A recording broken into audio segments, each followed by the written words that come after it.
Hello friends, இன்னைக்கு வீடியோவில் என்ன பார்க்க போகிறீங்கன்னா தக்காளி குருமா செய்ய போகிறேன். வாங்க எப்படி செய்யறதுன்னு பார்க்கலாம். துருவின தேங்காய் சேர்த்துக்கிறேன்.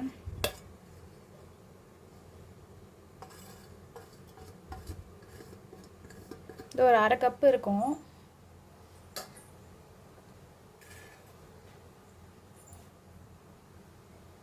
அப்புறம் ஒரு 10 பல்லு கிட்ட பூண்டு சேர்த்துக்கிறேன்.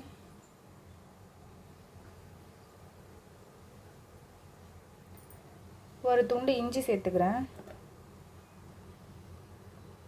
ஒரு டீஸ்பூன் சோம்பு சேர்த்துக்கிறேன். ஒரு டீஸ்பூன் மிளகு சேர்த்துக்கிறேன். ஒரு டீஸ்பூன் கசகசா சேர்த்துக்கிறேன்.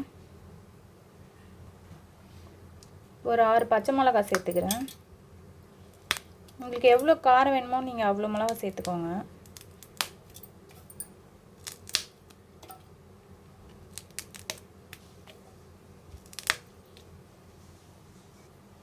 இது கூடவே ஒரு 10 முந்திரி இருக்கும், அது சேர்த்துக்கிறேன். இது எல்லாத்தையும் தண்ணி ஊற்றி நல்லா பேஸ்ட்டாக அரைச்சிக்கலாம். குக்கர் வச்சுருக்கேன் அடுப்பில். குக்கர் சூடாயிடுச்சு. இப்போ எண்ணெய் ஊற்றிக்கலாம் தாளிக்கிறதுக்கு.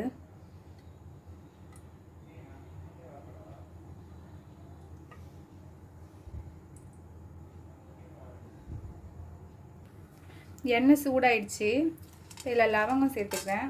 லவங்கம், பட்டை, ஏலக்காய், பிரிஞ்சி இலை, கல்பாசி.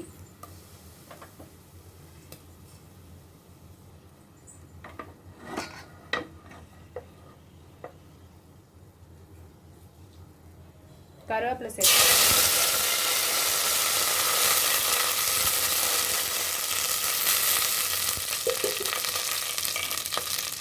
பொடியாக வெட்டி வச்சுக்க வெங்காயத்தை சேர்த்துக்கலாம்.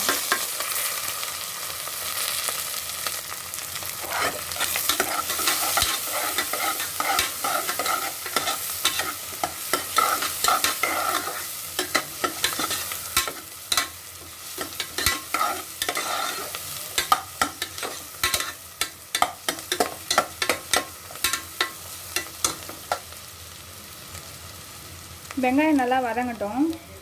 வெங்காயம் நல்லா வதங்கிச்சு. தக்காளி சேர்த்துக்கிறேன். ஒரு 5 தக்காளி கிட்ட சேர்த்துருக்கேன்.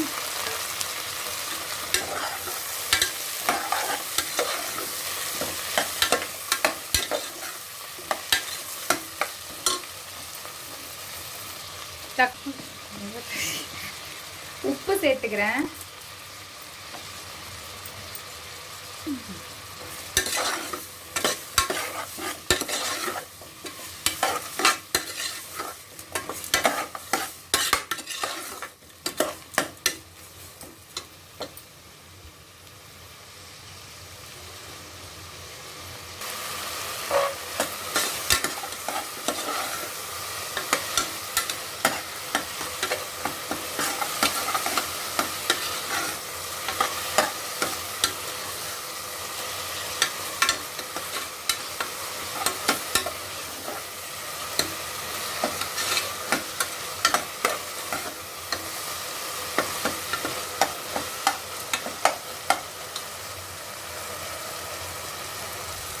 தக்காளி வதங்கிறது போதும். இப்போ அரைச்சி வச்சுருக்க அந்த பேஸ்ட்டு சேர்த்துக்கலாம். தேங்காய் பேஸ்ட்டு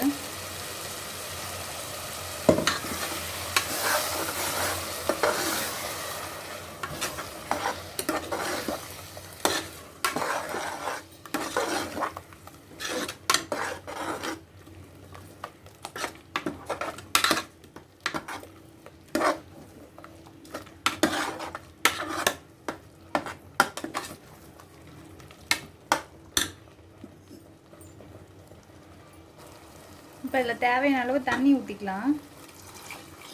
நான் ஜாரை கழுவி ஊற்றுறேன். தேவையான அளவு தண்ணியெலாம் சேர்த்தாச்சு.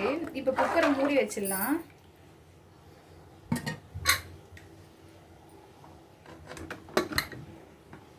ஒரு 3 விசில் விட்டு ஆஃப் பண்ணிக்கலாம். தக்காளி குருமாவும் ரெடி, சப்பாத்தியும் ரெடி. இப்போ வாங்க சாப்பிட கொடுத்துடலாம். தோசைக்கும் நல்லாயிருக்கும் இந்த குருமா. நீங்கள் ட்ரை பண்ணி பாருங்கள். அடுத்த வீடியோவில் பார்க்கலாம். பாய்.